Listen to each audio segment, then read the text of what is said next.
In this video, we are going to see about metropolitan area networks, simply MANs. And in our previous computer communication video, we discussed about LANs.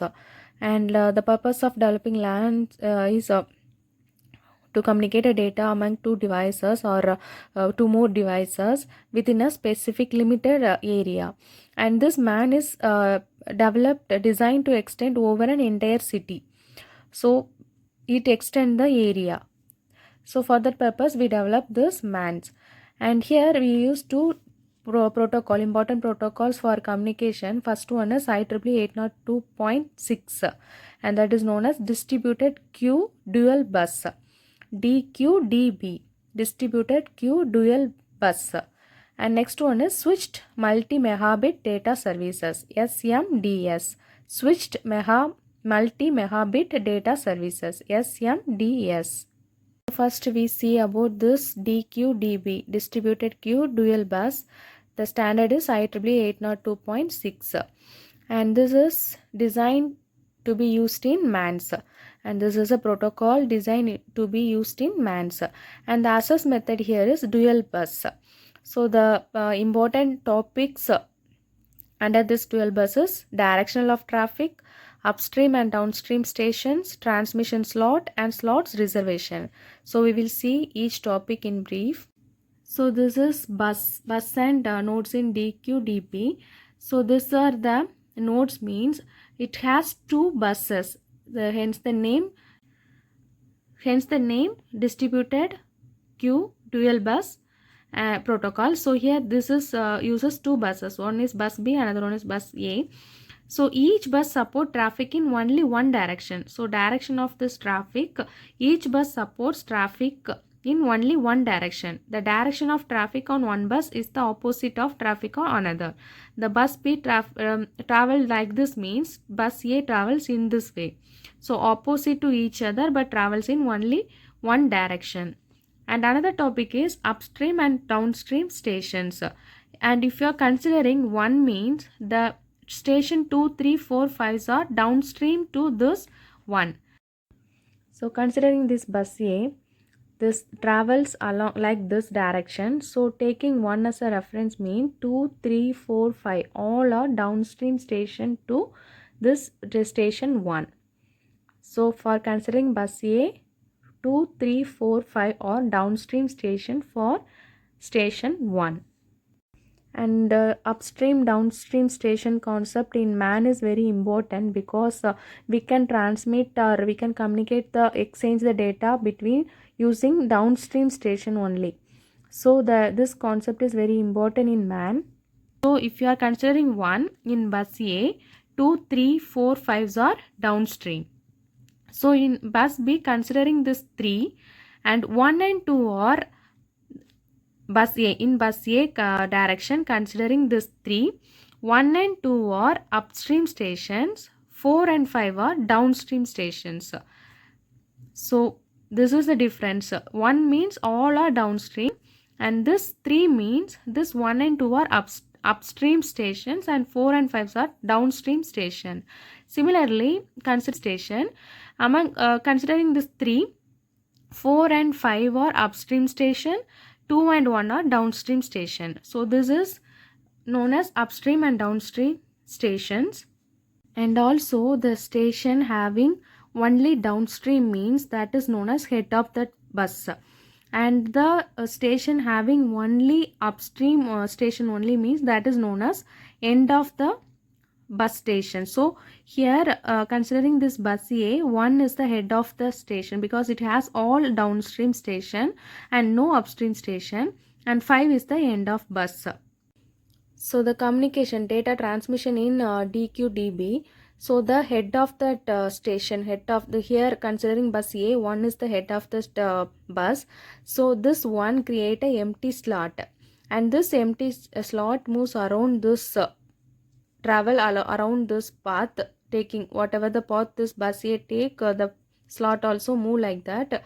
And this slot empty slot, if you, and in this condition station 2 send the data to station 4. So this, so when this slot reaches this 2, it put its data in that slot. So now this slot is occupied with the data from station 2, and the data having the address, and that station 3 sends that this is the message for station 4. So it send that packet to next station with the message unread. So the station 4 receive that slot, and it sends this is the message for station 4. So it read that message and sent a read slot with read message, and here this 3 sent a unread message to 4, and 4 read the capture this data, and it send the slot with read message to next station. Once this slot received by end bus, it received with a read message means it discard the slot. And this is a procedure, the data transmission in DQ-DB. Another one important point, and it transmit the data in downstream only, nearby downstream only. So if you want to send based on that it choose the bus. If this 2 is send the data to 4 means this is a downstream, so it chooses the bus A. Otherwise, if you want this 3 want to send a data to 1 or 2 means this is downstream in bus B, so it chooses bus B. So this is the concept of data transmission in DQ-DB. And here another one example, station 3 sends data to station 1, and in this state, and this is a downstream bus, so this 3 chooses this bus B, and it send the data via bus B. So always this data transmission in DQ-DB perform with downstream only. And another one is slot reservation, and every time the data is occupied, the slot is occupied with data means the center, if you any other station want to send the data, it wait until the slot become free. So this is the method to send data on one bus. A station must use the other bus to make a reservation. So the center can reserve the slot by sending a reservation in another bus. If you want a slot in bus A means we have to send a slot, we have to send request the bus B for reserve bus A, and this is a concept. For that we are go for distributed queue method. And this distributed queues making reservation and tracking the reservation of the other station on a bus require that each station store 2 queues, because one for bus A and another one for bus B. And it can make, if you if bus B have a reservation means the center sent a message in bus A, so each bus can be sent a reservation. So in upstream it send the reservation. If you want the downstream, the upstream it send the reservation. So it uses 2 queues, one for bus A, one for bus B. And here this DQ-DB header uses 5 bytes, and this 5 bytes distributed among 5 major fields: access field, address field, type, priority, and CRC. And this is the format of this DQ-DB layer, and this 48 bytes from upper layer, and this along this byte it include the header, and this is a function of DQ-DB layer, and this header having 5 bytes, and this 5 byte distributed among 5 different fields: access field, address field, type, priority, and CRC. And this access field is 8-bit, and this access field is 8 bits, and this is subdivided into 5 subfields. First one is busy, and slot type, and reserved, previous slot read, and request. And so the necessary of this busy, this is a bit indicate whether or not the slot is carrying data. When set, it means the slot is occupied. So busy B bit indicates whether or not the slot is carrying data. When set, it means the slot is occupied. And slot type ST, and ST bit can define 2 types of slot, one for packet transmission and other for isochronous transmission. And this is a slot type. Mention the type of slot. And next one is reserved, and OR bit is used for reserved for future use, and this orbit is reserved for future use. And previous slot read and PSR, and this is a 2-bit PSR. It's set to 0 by the addressed station once it has read the content of the slot. That means the receiver receive the data and it send the read command along that slot. It will send that read command to the other next station. So that is set by this PSR. The 2-bit PSR field is set to 0 by addressed station once it has read the content of the slot. And next one is request, RQ, and RQ field consists of 3 bits set by station to make reservations for slots. The 3 bits can represent 8 levels of priority in network with the different station level. In networks with no priorities, the first bit is used. And this is a 3-bit field, and this is used for reservation of slots. This 3 bits can represent 8 levels priority in networks based on that value 0, 1, 2, 8 different level, 2 to the power 3, 8 levels of priority networks with different station level.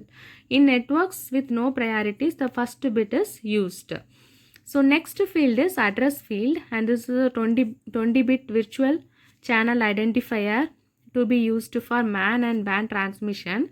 When used in a LAN, this field contains all ones, and additional header is added to carry the MAC physical address. If it is used in LAN, it contains all ones, and additional header is added to carry the MAC physical address.